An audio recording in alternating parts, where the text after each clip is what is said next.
Morning, as we go to the new Parsha today, and we are holding in chapter 11, verse number 26.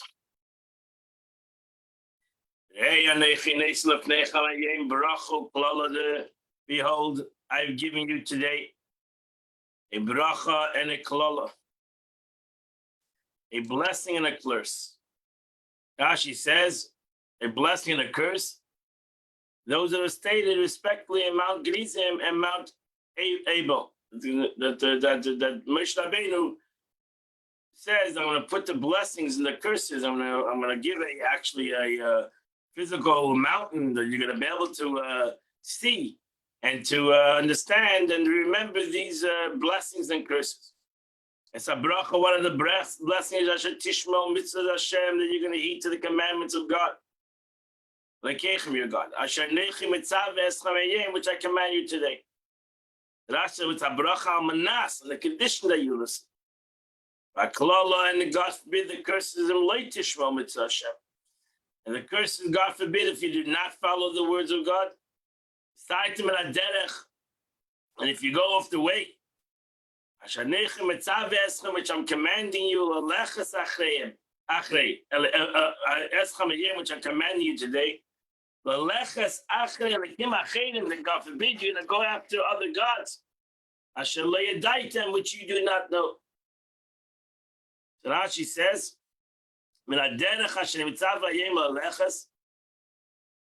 this teaches us that whoever worships idols departs from the entire path that Israel has been commanded. One of the three Avedas, one of the three of the sins that a person has to be ready to give up his life for, Avedas Zara, worshipping idols. For here our rabbi said, one who acknowledges the divinity of pagan deities is though he denies an entire Torah.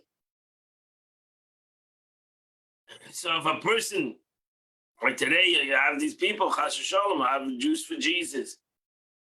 A person who gives any acknowledgement to a deity, Chas v'Shalom, to make a god out of a human being, is as if he's a kofer b'Torah, the entire Torah. Verse 29,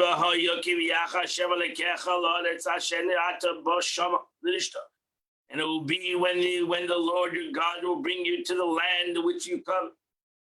The Satas Abrach al Har Gerizim, he shall place the blessing on the Mount of Gerizim. The Klala al Har Abel, and the Klala on the Mount of Abel. So Rashi says, what does that mean? You shall place the blessing. Yasum Revarchim, those who bless. As the Torah says, that that certain groups faced one mountain, and certain groups faced the other mountain. Al Har Gerizim, usually upon al means on the mountain. You're gonna curse the mountain, bless the mountain. It means facing the mountain.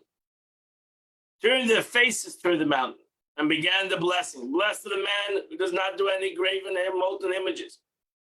Each one of the curses of this section begin with first stated the expression of blessing. Afterwards, they turned the faces to Mount Abel and recited the corresponding them.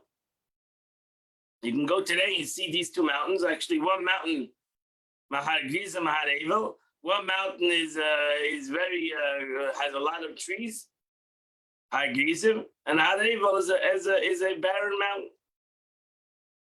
Verse number 30, these two mountains on the other side of the Jordan,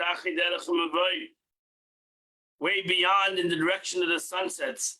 The Eretz Canaan in the land of Canaan, which dwell in the plains, Mul HaGilgal, opposite Gilgal, Eitzel Elena Meda, near the plains of Meda.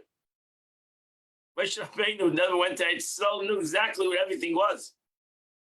He knew every alley and every basement in the land of Israel. They gave them exactly signs, exactly which corner and which place it was. After crossing the Jordan, much further on in the distance, but that is the mean expression, beyond. Whenever the term achre is used, it signifies it's past, it's far, it's deep in. Derech Mavoya Shemesh, beyond the Jordan, towards the west. Like this, okay, the rest of it is a grammar.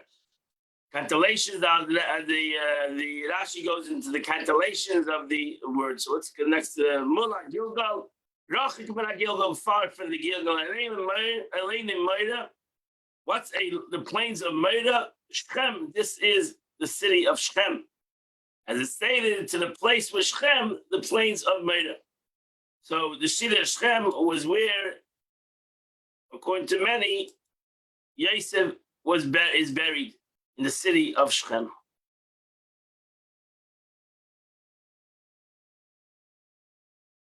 Because you are going over the Jordan. To inherit it. As hard as you're going to inherit the land, which God is giving to him, you shall possess it, and you shall dwell in it. Now she says, the miracle that which occurred when you did the crossing the Yarden. They had a miracle. And what was the miracle? That the Jordan split. You're gonna see the miracle. You're gonna see a miracle that's gonna happen when you'll know that this is what's gonna happen when the Jordan was split. You'll understand. You'll see that you're inheriting the land. Shmai Torah says that you're gonna please keep, protect, and do all the commandments which I'm giving you today. Chapter 12, verse number 1. These are the statutes and the ordinance which you shall keep, lasted body to keep in the land. Which God, the God of your fathers, gave to you all the days. All the days which you live on the earth. You shall utterly destroy all the places. All the worshiping places the Goyim, the nations, have established. Which you are coming to possess. Worshipping the gods upon the lofty mountains, upon the hills, and every lush tree. Rashi says, Abit, destroy and destroy again. And here we derive that one eradicates idolatry must thoroughly uproot it. Remove every trace of idolatry. It's called a and what shall you destroy from them? The gods on their mountains. When it touch them, you shall tear down their altars. We shall smash them their monuments. And their Ashereim was a tree idols. You shall burn a fire, and cut down their graven images, the Gadeon of their gods. We shall destroy their name, and Hamakim away from that place. Hashem Mizbeach, the altar made out of stones. Matseva, what was a monument, was made out of one stone. This was the concept of the bimus. These were the big stones that we used for bringing a carbon, a sacrifice. Asherah is a tree, was called an Asherah, and this was a tree that was used for the servants. They used to bow down to this tree. How do you destroy the name? By giving it a disgraceful nickname. They used to call it the Beis Galia, what they used to call the exalted temple. You should call Beis Galia, a dugout house. If they called it Ayin Koil, an eye seeing eye, you called it an Ayin Koil, it's a thorn eye. Do not do this to the Lord your God. She says, what does it mean you shouldn't do this to God, to burn sacrifice to God in any places you choose, or rather the place what I would choose? Another explanation, what does it mean you shouldn't do this to the Eibusha? You shall not tear down their altars and destroy their name. But you shall tear down the altars and destroy their name. but to not do this to God. This is a prohibition in the one who erases God's name. A Jew is not allowed to erase God's name and God from any writing and remove it from the altar of the courtyard. Rabbi Shmuel said the one who enters your mind, to enter in the mind of Israel, would tear down the altar of God. But the meaning you should not do so, that you should not do like the deeds of the nation, that their sins would cause to destroy. Not that you, a Jew, would go and tear down the altar. Chas v'shalom, which Jew would ever do that? But a Jew would sin, chas v'shalom, which brings about the destruction of the altar.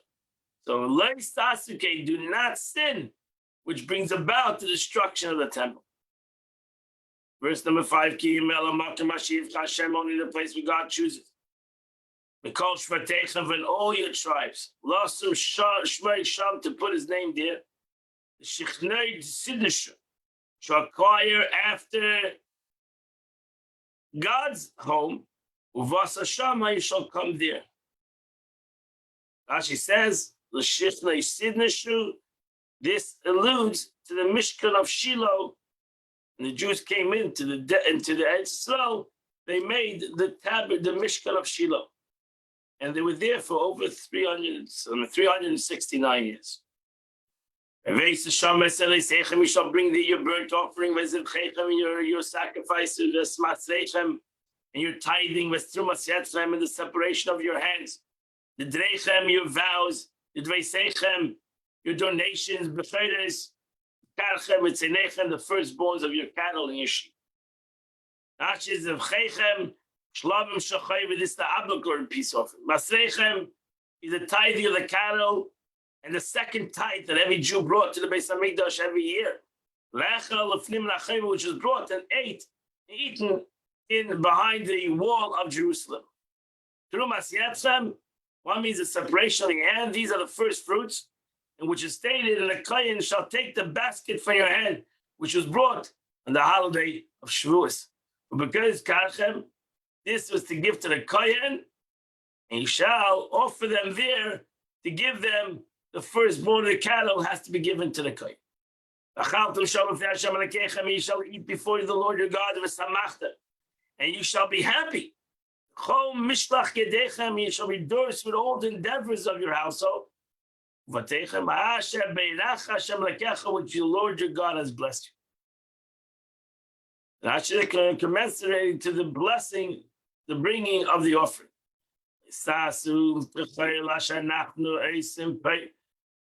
Shall not do all the things that we do here today. Every man doing what he sees fit. This is a very interesting pasuk.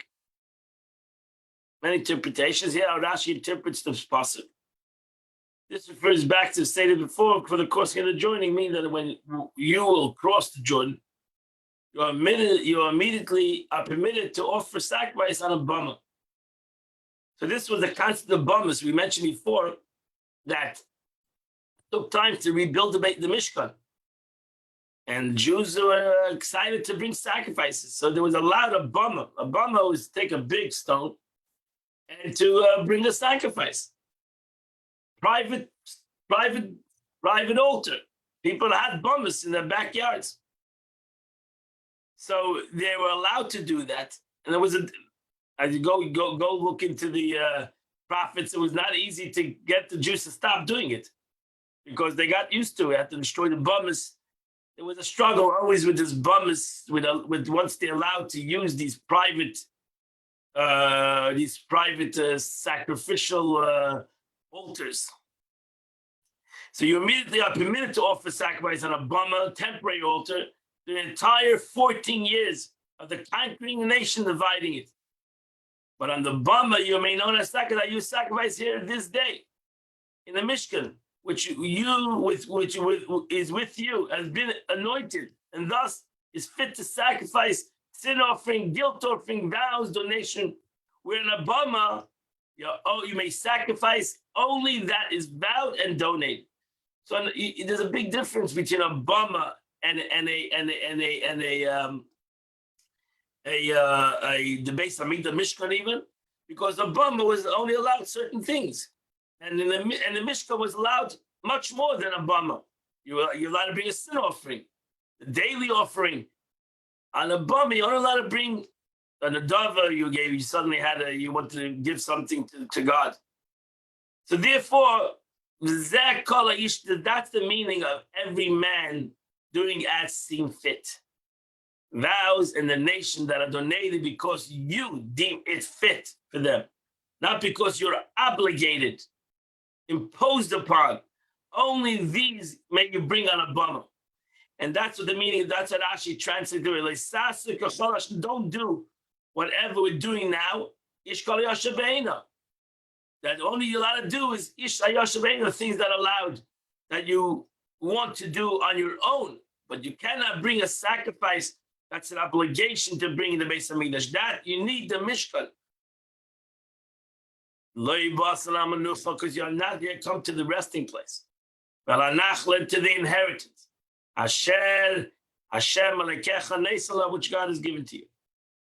Because all the 14 years of conquering and dividing the land, you haven't yet come. You have not yet reached to total tranquil, to be tranquil and to have the land. Ela Menucha, what means the resting place? There's Shiloh. So Shiloh was ultimately established after 14 years. Anachla, what is the true inheritance? Ze Yerushalayim.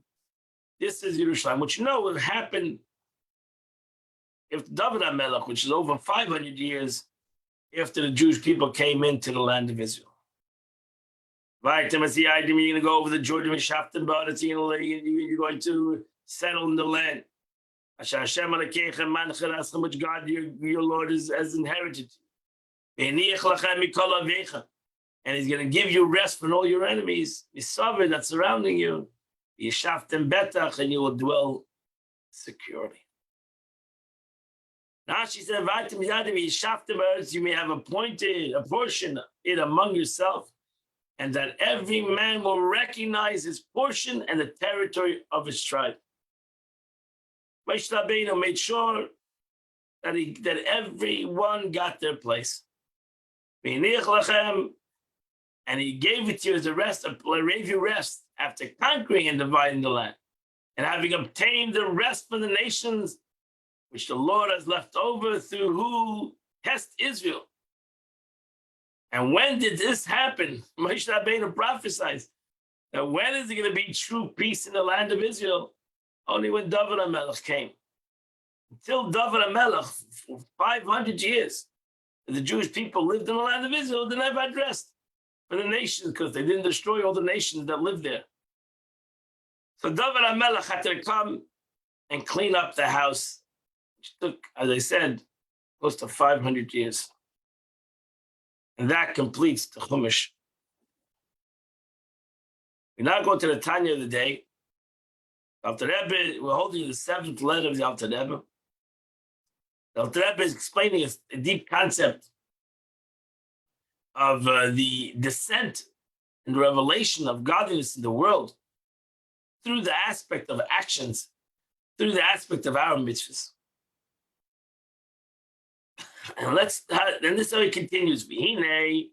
Although they're above in the lofty worlds of infinitude, in the upper worlds, the upper world, the spiritual worlds, over there, the light illuminates and shines and extends itself. Extends itself in an unlimited, infinite fashion.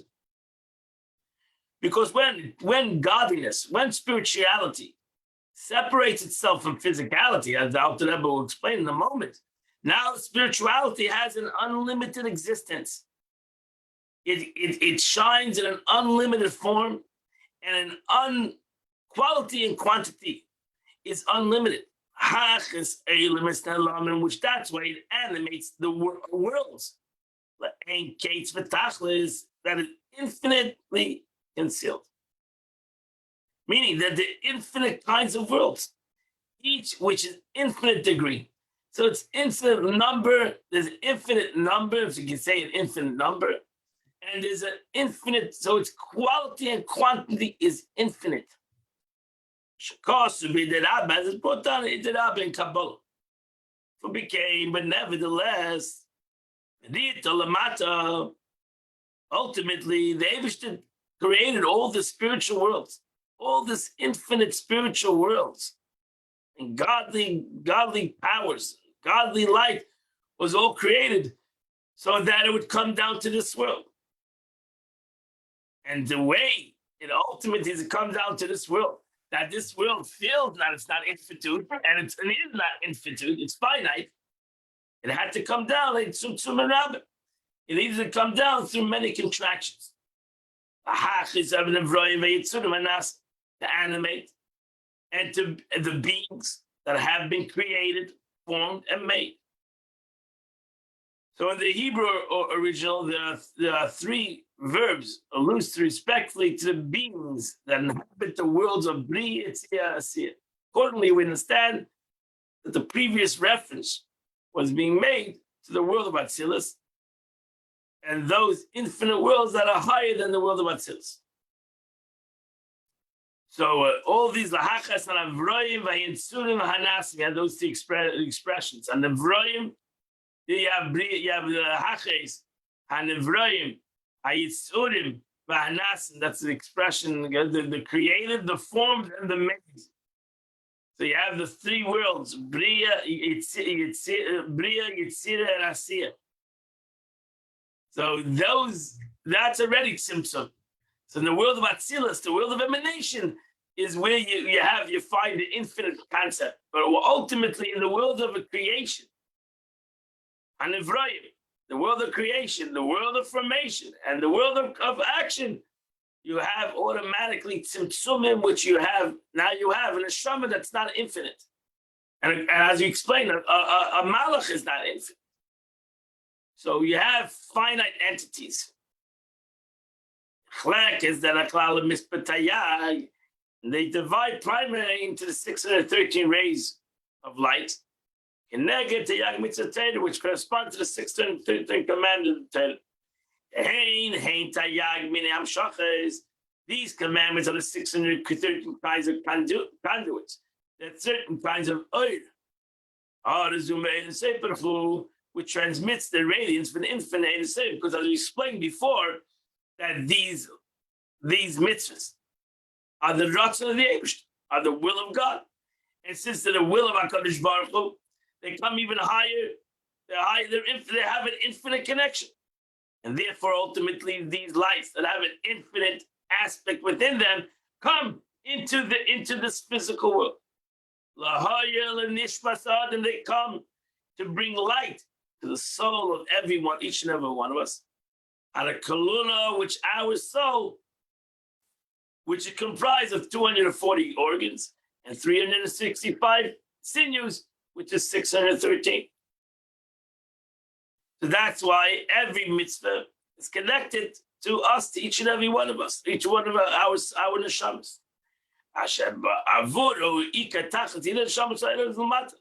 For it is mainly for the sake of man's soul that his radiance was caused to flow down. The whole purpose is for the neshama, for our neshama, which comes down into the world, which radiates our body, which ultimately brings light to the whole world. The chol and evrayim vayitzurim hanasim, the same expression. To all those that are being created, to all those that are being formed and made, the respective location, the world of Bri, Yetzirah, Asiyah, below the loftier world's infinite degree. Shetachlis kula and hua adam. Since the ultimate purpose of all beings is known as man. You know that that's the whole purpose. The whole purpose of everything created is created for the man. Thus, God's being is indeed utterly uncompounded, so that it cannot possibly be any division into parts. Never in regard to the radiance that descends below, whose main purpose that it permeates the Jewish soul, the concepts parts does apply. Above a mental rays of the 613 basic parts into which the radiance is diffused. More specifically, Dr. Ebenar goes to say that each general part subdivides into infinite numbers of smaller parts. So even though you have 613, right? We know there's 613 commandments, but there's many more commandments. There's not 613 commandments. You have each commandment is subdivided into hundreds of commandments. Take one mitzvah. The mitzvah mezuzah, let's pick one mitzvah. The mitzvah mezuzah has hundreds of commandments. How you write each letter. You have every letter. So there's hundreds of commandments. And so to every single mitzvah has hundreds of mitzvahs of each mitzvah. And the mitzvah this number, the number 613, is above the vision of divine radiance of 605 because parts of 600 commandments are primary basic division. If you want to come into particular specifics, in the called mitzvah mischalek, the pratim rabbi case, every single commandment subdivides into infinite details. Every mitzvah has hundreds and thousands.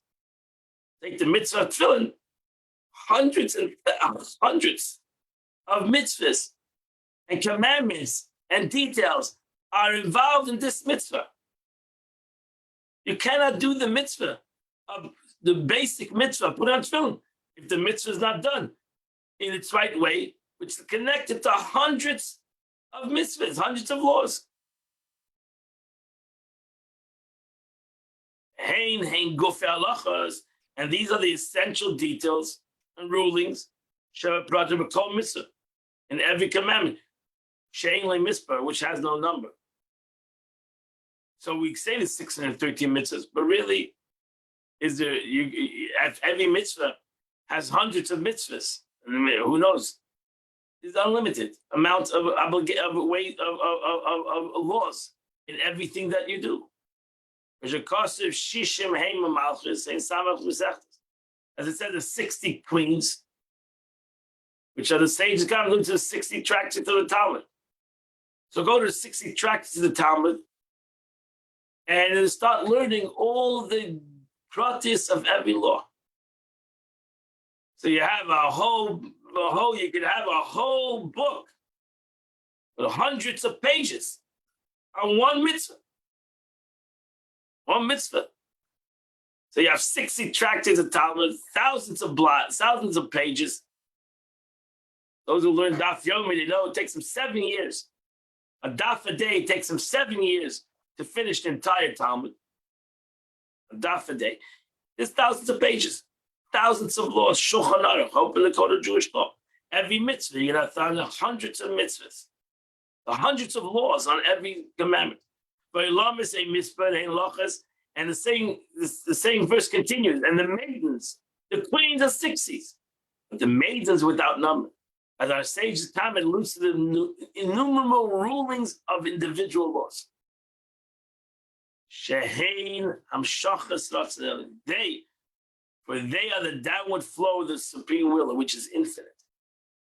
That's why there's unlimited. So you have halachas, then you have minhagim. It goes on and on. Because a mitzvah comes from the Ratzon of God, which is unlimited. Alter Rebbe goes on to say, just as the soul is made up of 248 organs, 365 sinews, that it may absorb the luminosity of 600 general rays, so too are the soul's spurs of divisible, so that they may observe the infinite degrees and more differentiated rays. So precisely the soul of man, which has the means to absorb the innumerable details that downflow from the divine radiance of God. For all the souls in the world, are you klolus ba'adam marish, were comprised in Adam marish. All souls in the world come out of Adam. That's why Atem Kruyim Adam. the Mishnah says, you are called Adam, because the general soul of all Jews is Adam. The derech klal, and basically, Haisa in the Shmase, in the Chleklis, and Mitzvot Torah, and his soul was divided into 613 elements. It's considered 248 organs and 365 sinews. But now the Adam Adishon was the general soul, and now this general soul divided itself into innumerable sparks, which are the souls of all Jews, from the days of the patriarchs, Vashvatim, and the tribes, ad bias Mashiach, until Mashiach comes, ad bichlal, and included in that time. So all the souls of all generations, from Adam Adishon till today, from, as he says, from really in Kabbalah, Adam was supposed to be, was the Shama Klalis, and then we skipped to the he sinned. When he sinned, changed the dynamics of the world. And now you had the concept of the world, of the nations of the world. And we had to wait till Avram Avinu, the first Jew. That's what he says. The Nesham Adam Arishan Aten Kruyim Adam, you are called Adam. Adam is the Neshama Klalis of all Jews. But then John had to wait for 1900 years for Avram Avinu to come. And Avram was the first Jew. He continued. That's why it says that Avram Avinu took the reward of all generations. Not to Schar Kula, because he was the real connection to Adam.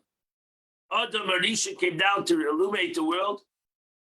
Then the world went on its own way through the sin of Adam Arisha, and had to wait to Avram Avinu.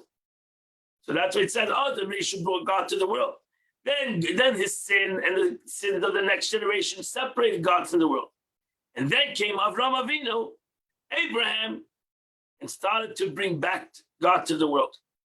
In 7 generations, till Moshe Rabbeinu brought the Eibushter to the world ultimately.